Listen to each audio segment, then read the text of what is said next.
అందరికీ స్వాగతం. ఎప్పుడైనా ఆలోచించారా, మనం చూస్తున్న ఈ ప్రపంచం ఒక్కటేనా, లేదా మన కంటికి కనిపించనివి ఇంకా ఎన్నో ఉన్నాయా?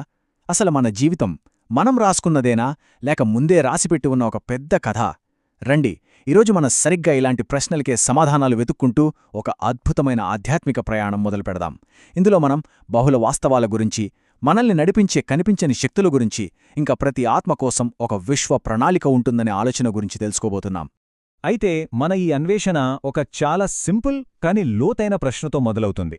అదేంటంటే, మన ప్రపంచం మాత్రమే నిజమా? ఇదేనా మొత్తం ఉనికి? లేక మన ఊహకు, మన అవగాహనకు అందని వేరే లోకాలు, వేరే రియాలిటీలు కూడా ఉన్నాయా?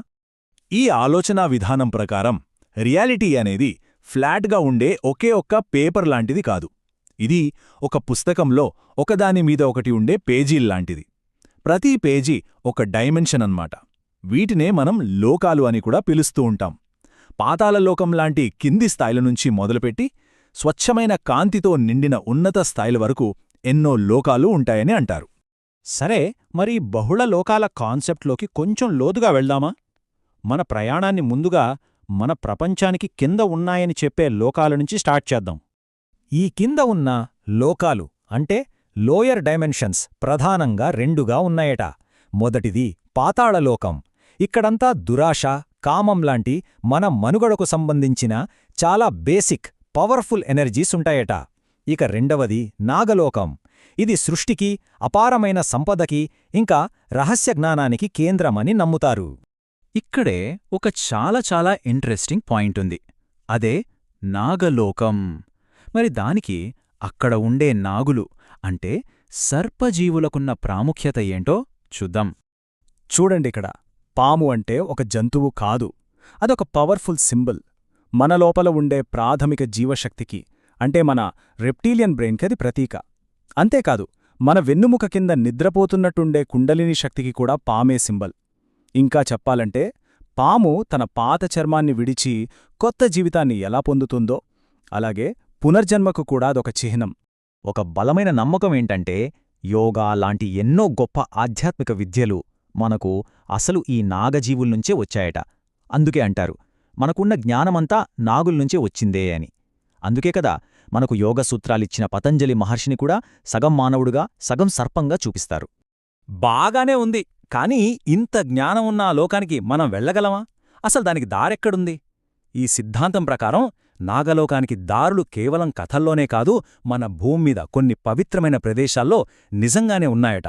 వారణాసిలో ఉండే నాగకుప్ అనే బావి దగ్గర, సాత్పుర అడవుల్లోనే కొన్ని రహస్య గుహల్లో, మానసరోవరం కింద, ఇంకా మన శ్రీశైలం జ్యోతిర్లింగం కింద కూడా నాగలోకానికి దారులున్నాయని అంటారు. అక్కడుండే వాళ్ళు కొన్నిసార్లు వింత శబ్దాలు విన్నామని, పొగమంచులాంటివి చూశామని కూడా చెప్తుంటారు. అంటే మన భౌతిక ప్రపంచానికి, ఆ ఇతర డైమెన్షన్స్కి మధ్య కనెక్షన్ ఉందనడానికి ఇవే ఉదాహరణలు. సరే, ఇప్పటిదాకా మన కింద ఉన్న లోకాల గురించి చూసాం కదా. ఇప్పుడు మనం పైకి వెళ్దాం. అంటే మనకన్నా ఉన్నతమైన డైమెన్షన్స్ గురించి తెలుసుకుందాం. అక్కడ మనకు ఆధ్యాత్మికంగా సహాయం చేసేవాళ్లు ఎలా ఉంటారో చూద్దాం. మనది 3వ డైమెన్షన్. దీనినుంచి పైకి వెళ్తే ముందుగా మనకు దేవదూతలు అంటే ఏంజెల్స్ కనిపిస్తారు. వాళ్ళు మనకు దైవిక సందేశాలిస్తుంటారట.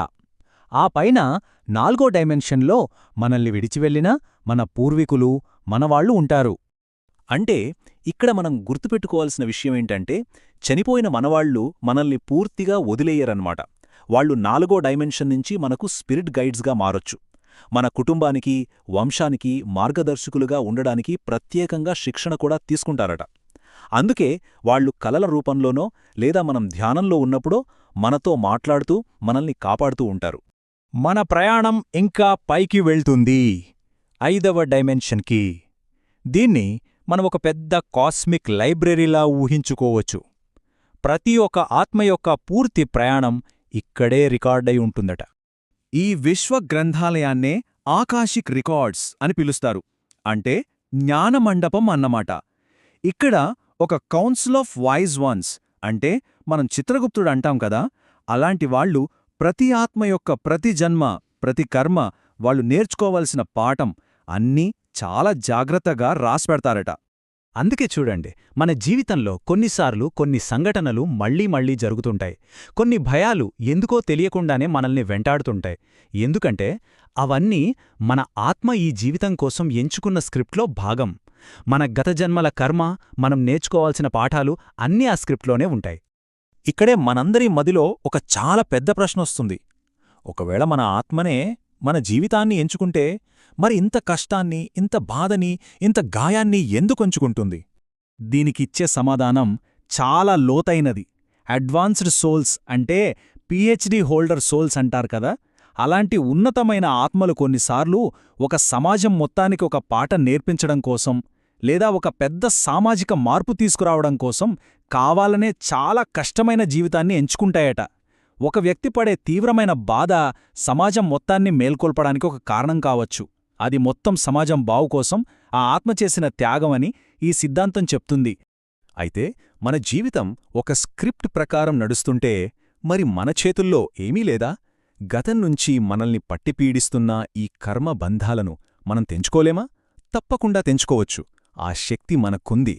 ఇప్పుడు మనం ఆ బంధాలను అర్థం చేసుకుని వాటిని ఎలా వదిలించుకోవాలో ఒక ప్రాక్టికల్ టెక్నిక్ గురించి తెలుసుకుందాం.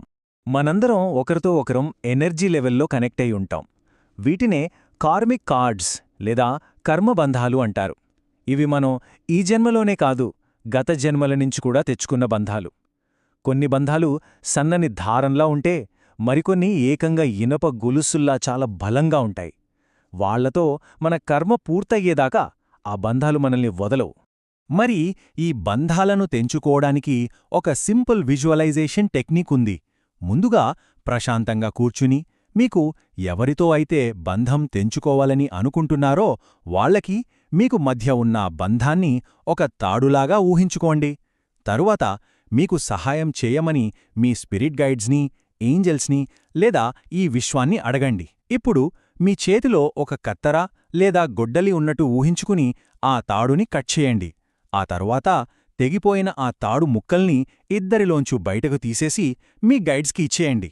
వాళ్ళు దాన్ని కరిగించేస్తారు. అయితే ఒకటి గుర్తుంచుకోవాలి, కొన్ని బంధాలు, ముఖ్యంగా మన కుటుంబ సభ్యులు అంటే తల్లిదండ్రులు, జీవిత భాగస్వామి, పిల్లలతో ఉండేవి చాలా బలంగా, మందపాటి గొలుసుల్లా ఉంటాయి. ఎందుకంటే వాళ్లతో మనకు ఎన్నో జన్మల కర్మపాఠాలు ముడిపడి ఉంటాయి. వాటిని తెంచుకోవడం కష్టం, చాలాసార్లు ప్రయత్నించాల్సి రావచ్చు. అదే మనకు అంతగా పరిచయం లేని వాళ్లతో ఉండే బంధాలు సన్నని దారాల్లా ఉంటాయి. వాటిని సులభంగా తెంచేయొచ్చు. సో ఫైనల్గా చూస్తే ఈ దృక్పథం మన జీవితాన్ని చూసే పద్ధతినే మార్చేస్తుంది. మన జీవితంలో జరిగే కష్టాలు యాదృచ్ఛికంగా జరగట్లేదని, అవన్నీ ఒక పెద్ద కథలో ముఖ్యమైన అధ్యాయాలని అర్థం చేసుకోమని చెప్తుంది. అందుకే ఈ ఒక్క ప్రశ్నతో ముగిద్దాం. ఒకవేళ మీ జీవితం కూడా మీ ఆత్మ రాసుకున్న ఒక స్క్రిప్ట్ అయితే, ఆ స్క్రిప్ట్ ద్వారా అది మీకు ఏ పాఠం నేర్పించడానికి ప్రయత్నిస్తోంది?